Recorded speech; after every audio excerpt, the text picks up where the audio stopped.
Tras 4 años de sequía, la sensación de generaciones fuertes no encontraban su sitio en el Europeo Sub-20, llega esta generación 2006-2007 y ¡pum! Medalla de bronce, pero no solo un tercer puesto, es lo que ha significado una generación que parece que habíamos infravalorado. Vamos a analizarlo. ¡Al lío! Había muchas ganas de volver, muchas ganas de hablar sobre los talentos españoles, sobre el futuro del baloncesto español, los talentos nacionales que están llegando y con muchísima fuerza. Vamos a hablar, va a volver, voy a volver. Y vamos a hablar de la selección española, hablaremos de ese pensamiento que tuvimos hace un año en el que hablábamos de una selección con Sergio de la Rea, con Mario Superi, con Ada Aymara, con Baba Miller. Muchos estabais en este barco, otros muchos no lo estabais y era normal, es un pensamiento que a lo mejor quizá que pensábamos que iba a llegar un poquito más tarde, pero ya está llegando y tenemos que hablar de generaciones que van a seguir llegando, porque esto no para. Y hay generaciones que siguen llegando, jugadores que siguen destacando, que siguen creciendo, que siguen subiendo su potencial. Y hoy hay que hablar de unos cuantos. Hay que hablar de unos cuantos porque esta generación sub-20 ha dado muchísimo de lo que hablar. Así que nada, antes de comenzar, quiero que te suscribas a este canal porque vuelve el baloncesto español. Y sobre todo, también quiero que le dejéis un like, que le deis apoyo a este vídeo porque sabéis que hace muchísima falta. Más que nada porque el algoritmo se habrá olvidado de quién soy yo, de qué hablo y sobre todo de qué es lo que hago aquí hablando de este Europeo Sub-20 que ya ha pasado hace unos días. Así que nada, transición rapidita y volvemos con lo que vamos a hablar. Empezamos con 3 partidos de grupo, yo creo que un poco increciendo, de más flojitos a más fuertes como Grecia, que al final ya sufrimos. Pero el grupo no paraba y el grupo quería más. Y si ganamos de 10, queríamos ganar de 20, y si ganamos de 20, queríamos ganar de 30, no descansábamos nunca. Sí que es verdad que nos costaron los inicios en muchos partidos y que eso fue lo que nos costó perder contra Serbia, porque yo creo que con un buen inicio de partido en semifinales lo hubiésemos tenido, porque luego tuvimos que remar mucho, nos pusimos a 3 y al final vas remando y es más difícil. Si hubiésemos empezado todos más concentrados, todos mejor, yo creo que también los nervios y un poquito de presión a lo mejor nos pasaron esa mala jugada.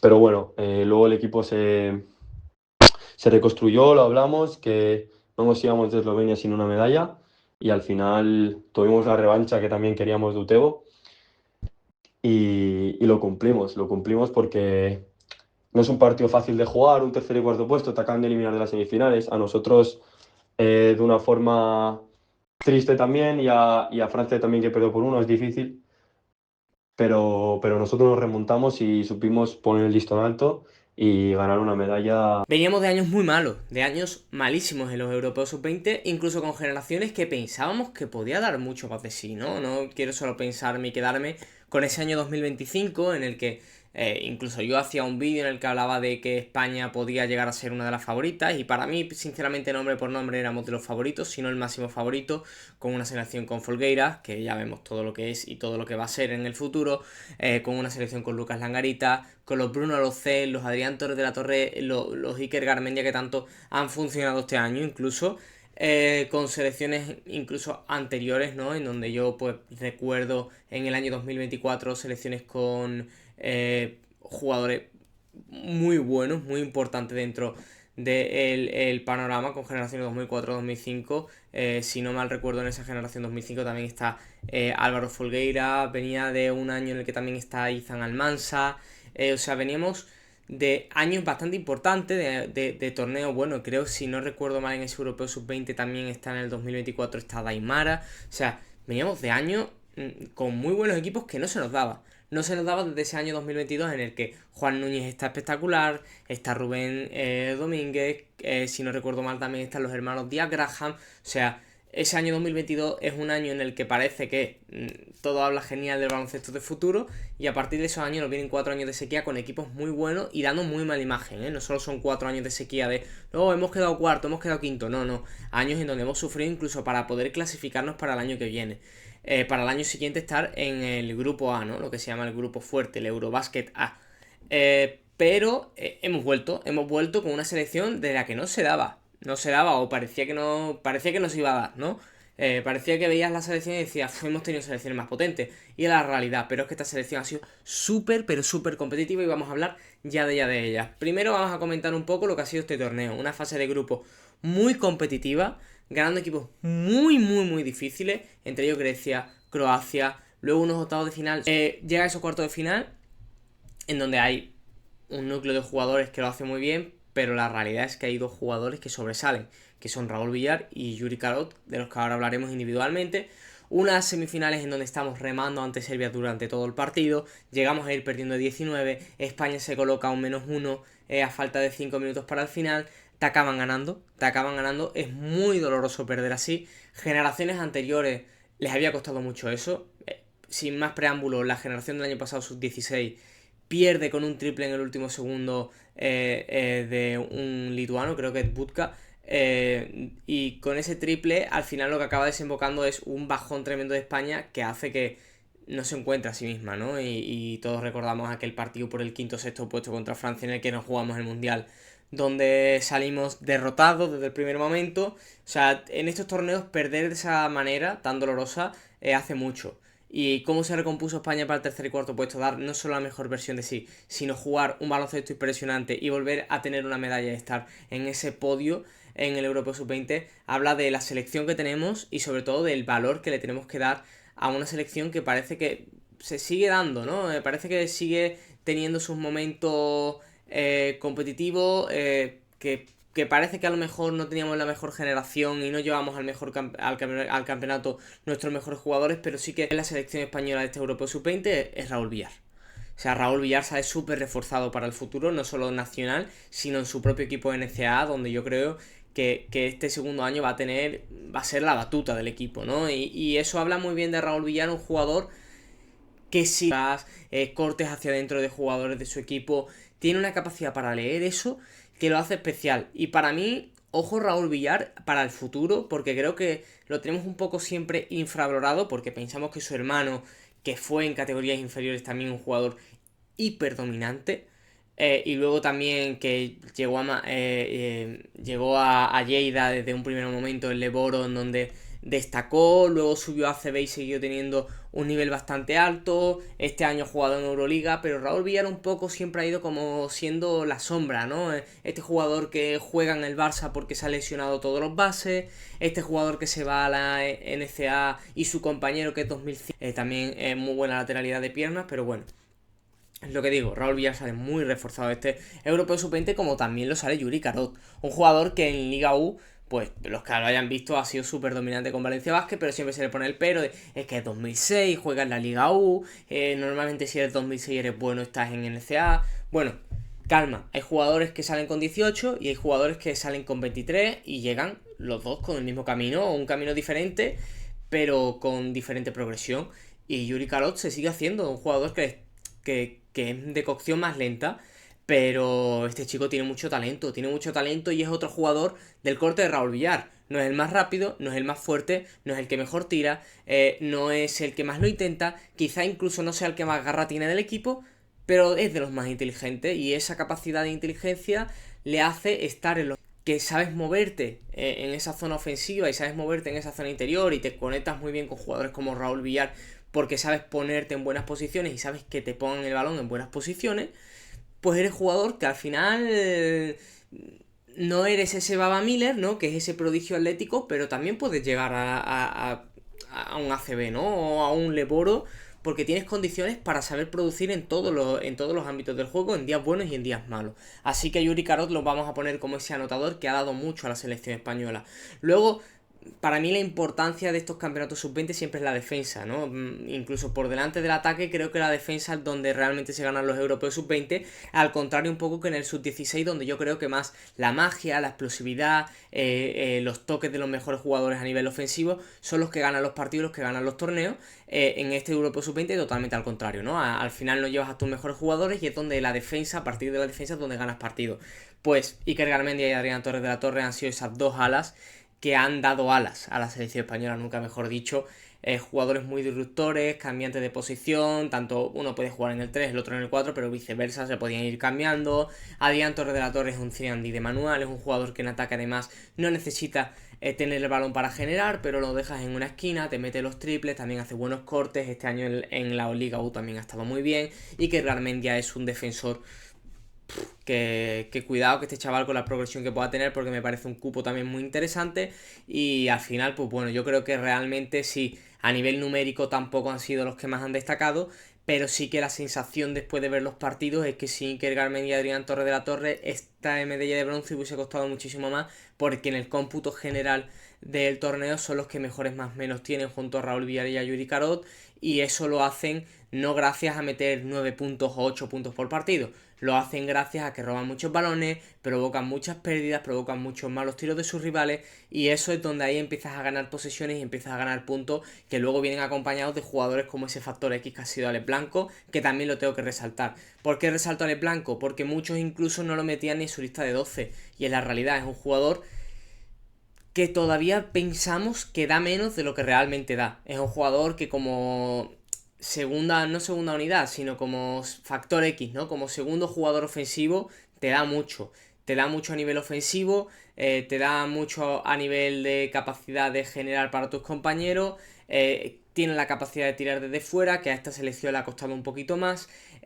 También es un jugador que, como te digo, desprende mucha energía. Es verdad que a lo mejor defensivamente era el que más del quinteto titular, pues a lo mejor era un poquito el que se sobresalía para peor, ¿no? Pero es verdad que tenía también a muy buenos defensores al lado suya.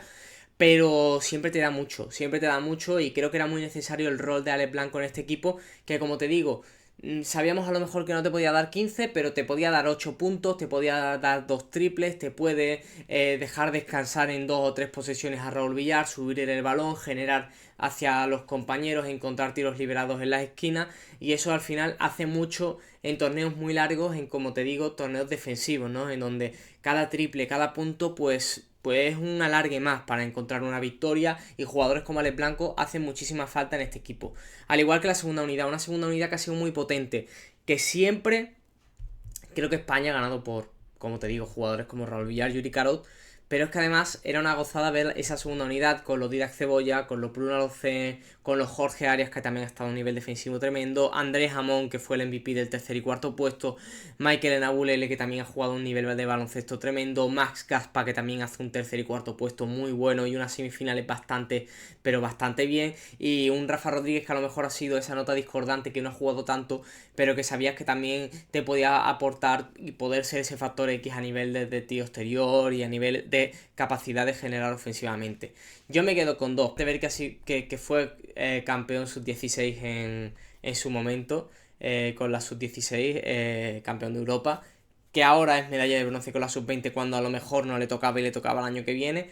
Pero sobre todo es un jugador que cuando sale cumple siempre, ¿no? 5 puntos por partido, 6 asistencias, ha sabido un poco dejar que cuando Raúl Villar se fuese al banquillo no se notase tanto, a pesar de que se ha notado, porque Raúl Villar ha sido, como te digo, la brújula del equipo, pero tener a Didasca fuera siempre ha sido muy buena noticia. Se ha conectado muy bien con Alex Blanco, lo vimos en la preparación, en los torneos en los partidos de la fase de grupo, unos grandes cuartos de final también.